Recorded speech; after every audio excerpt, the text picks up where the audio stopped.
In this video, we are going to talk about foreskin restoration. Foreskin restoration is a method or practice to regrow your foreskin. Restoration can be done with or without surgery. Although these techniques can give your penis the appearance of having foreskin, they're usually unable to restore connective tissues cut during circumcision. Restoration techniques may result in increased penile sensation during sex, less chafing during sex or from clothing, natural lubrication to make sex more comfortable and preserve penile nerves. How is restoration done? Non-surgical restoration. Non-surgical methods are often recommended. They're inexpensive, low risk, and safer than other techniques. Each method relies on manual tissue expansion to restore the foreskin. For example, you can stretch the penile skin yourself to give it more length over time. You can also use devices that are worn for several hours a day for several months to expand the penile skin until it can cover the glands. One popular method is the 4 balls device. It was first introduced in the late 1980s.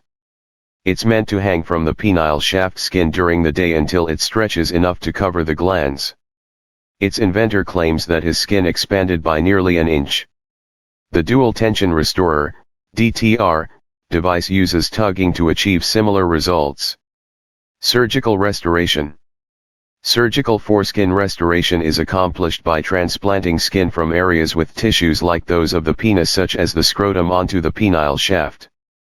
The resulting expansion of penile skin allows the skin to cover the penis like a foreskin. Regeneration. This is a newer technique that's been explored on animal penises with some success. According to news stories about regeneration, donated foreskins with their original host cells removed could be surgically grafted onto a man's penis. This may allow the penis tissues, nerves, and blood supply to integrate with the new tissue. No trials exist to prove that this technique works on human penises.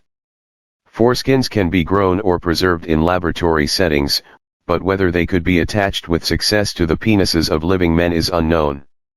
Surgical techniques also carry the risk of skin loss, blood clots in major veins, infections at the surgery site, liver damage, sepsis.